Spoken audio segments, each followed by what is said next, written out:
When a factory stops replying, most buyers assume something went wrong. That's usually incorrect. What actually happened is far worse than you might think. You were deprioritized.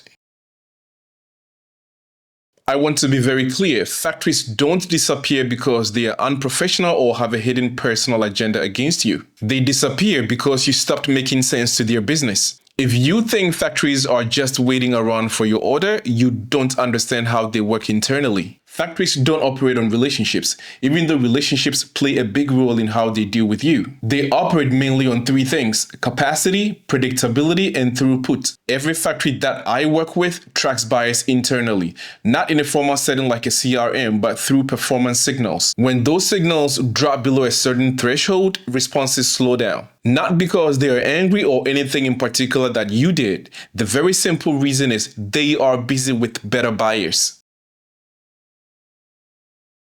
Here is the first KPI factories really do care about. 1. Revenue per unit of management attention. To the factory, a $20,000 order that requires 40 emails back and forth, multiple spec changes, and constant follow-ups is way worse than a $12,000 repeat order that runs clean. When your order volume doesn't justify the friction you create, you get downgraded or deprioritized. You need to understand one thing. Factories don't go small buyers, they go inefficient buyers. Factories are extremely observant and sensitive to buyer behavior, especially early in your communication process.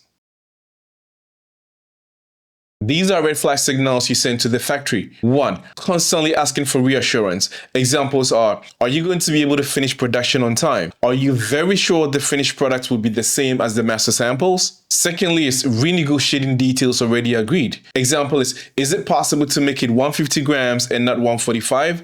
I know we settled on 2.4 USD per piece, but can you revise the PI for 2.3? Next will be delaying deposits. Saying things like our accountant is on sick leave, so we may be able to pay deposit by the end of the week. Or we are currently working on the payment, we'll send as soon as possible. Factories hate these. Also changing timelines without explanation. Let's move production finish date to 11th if possible instead of 18th. Can loading be done or scheduled for Monday instead of Thursday?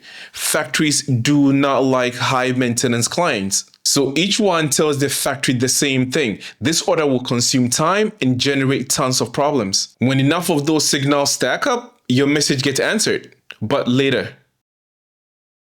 Here is something buyers almost never factor in. Factories don't have infinite capacity, especially when it comes to management capacity. When they're overloaded, they don't drop orders randomly. They drop buyers with the lowest predictability score. And that score has nothing to do with how nice you are or their relationship with you. It's operational triage.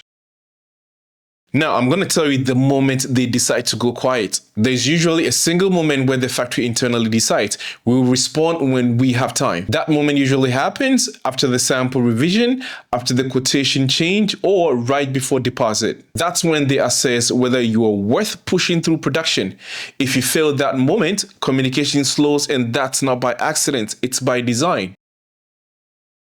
Professional or great buyers don't chase factories. They manage signals. They settle on volume early, limit revisions, confirm timelines before asking for changes, and move very decisively when terms are set. From the factory's perspective, these buyers look easy to execute. Easy buyers get replies. If a factory goes quiet on you, the worst move is to send more messages. That doesn't raise your priority. It confirms the factory's concern. Silence is not a communication issue, it's a positioning issue. Now, if this sounds familiar, you are already operating at a level where these details do really matter. If you've never experienced this, you are not ready for the problems that come after. Experienced buyers recognize this pattern immediately.